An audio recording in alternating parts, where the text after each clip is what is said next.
சின்னதாக ஒரு Friday vlog பார்க்கலாமா? வெள்ளிக்கிழமைனாலே இங்கே வந்து கட்டாயமாக நான்வெஜ் இருக்கும். நேற்று வந்து ஆக்கிறதுக்காக 2 செட்டு கால் கறி வந்து வாங்கி வச்சுருந்தேன். ப்ளஸ் அதோடு சேர்த்து சூப் போடுறதுக்காக மட்டன் எலும்பு வாங்கி வச்சுருக்கேன். கறிக்கடையிலேருந்து நிறைய சிலிப்பி கொடுத்து விட்டுருந்தாங்க. இது வந்து ஃப்ரீயாக தான் கொடுப்பாங்கன்னு நினைக்கிறேன்.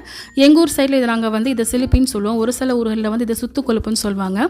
இது வந்து அல்சருக்கு ரொம்பவே நல்லது. கால் கறி ஆக்கிட்டு ரசமும் சேர்த்து வைக்கலாங்கிற ஐடியாவில் தான் வந்து இருந்தேன். பட் பெருமா வீட்டில் இருந்து பள்ளிவாசல் சோறு 2 பாக்கெட் வந்து கொடுத்து விட்டுருந்தாங்க. இது வந்து நெய்ச்சோறு. ஸோ இதுக்கு வந்து ரசம்லாம் எதுவும் தேவையும் இல்லை. நல்ல வேளை நான் அது வரைக்கும் சோறு வந்து வைக்காமல் இருந்தேன். பொதுவாக இந்த மாதிரி நெய்ச்சோறு வந்துச்சுன்னா நான் வந்து மாசி சம்பல் தான் வைப்பேன். பட் அன்றைக்கி கால் கறியெல்லாம் வாங்கி க்ளீன் பண்ணதுனால மாசி எதுவும் வைக்கல. கால் கறியை வச்சு வந்து சாப்பிட்டுக்கலான்னு பிளான் பண்ணிட்டேன். நான் ஷார்ட்ஸ் போட்டு ரொம்ப நாள் ஆகுது. நேற்று வந்து லாங் வீடியோ போட்டிருந்தேன். எத்தனை பேர் பார்த்துருப்பீங்கன்னு எனக்கு தெரியல. நான் லாங் வீடியோவில் சொல்லியிருந்தேன் வீட்டில் வந்து ஒரு பெரிய இழப்புன்னு. நிறைய பேர் வந்து யாருன்னு கேட்டிருந்தீங்க. என்னோட பெரியப்பா தான் வஃபாத் ஆகிட்டாங்க. அதனால தான் நான் ஒரு 1 வீக்காக ஷார்ட்ஸ் எதுவும் ஷேர் பண்ணாமல் இருந்தேன். இன்ஷா அல்லாஹ் இனி எப்பவும் போல் வந்து வீடியோஸ் வரும். நான் எப்போவுமே சூப் போடும்போது உருளைக்கிழங்கு இல்லைன்னா கேரட் வந்து கட்டாயமாக சேர்த்துக்குவேன். அதை அப்படியே வச்சுட்டு மகளுக்கு எடுத்து கொடுத்துருவேன். ஸோ அன்னைக்கு வந்து இந்த மட்டன் எலும்போட உருளைக்கிழங்கு, ஒரு 2 தக்காளி, அப்புறம் தேவைக்கு உப்பு, மஞ்சள் தூள், ஒரு 2 கொத்து கருவேப்பிலை இதெல்லாம் போட்டு நிறைய தண்ணி ஊற்றி வேக வச்சு எடுத்துக்கிட்டேன். நான் கால் கறி வந்து எப்பவும் போல தான் ஆக்கியிருந்தேன். நான் கறி ஆக்குறது எல்லாமே ஒரே மெத்தடில் தான் இருக்கும்.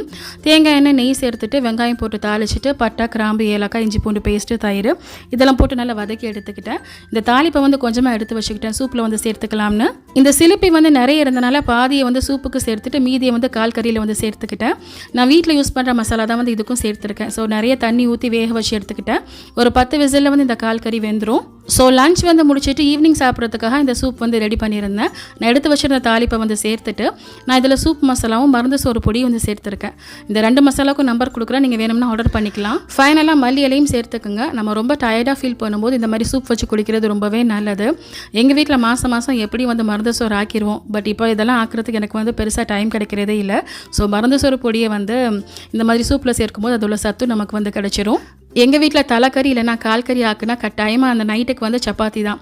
இது ஒரு எழுதப்படாத சட்டம்னே சொல்லலாம். ஸோ அன்னைக்கு நைட்டு வந்து சப்பாத்தி தான் பண்ணியிருந்தேன். சப்பாத்திக்கு ஒரு பெஸ்ட்டு காம்பினேஷன் இந்த கால் கறி. சப்பாத்திக்கு மட்டும் இல்லை, ஆப்பம், இடியாப்பம் இப்படி எல்லாத்துக்குமே வந்து இந்த கால் கறி வந்து ரொம்ப நல்லாயிருக்கும். ஸோ நேற்று வெள்ளிக்கிழமை இப்படி தான் போச்சு. உங்களுக்கு என்ன மாதிரி போச்சுன்னு மறக்காமல் கமெண்ட்டில் சொல்லுங்கள். தேங்க்யூ.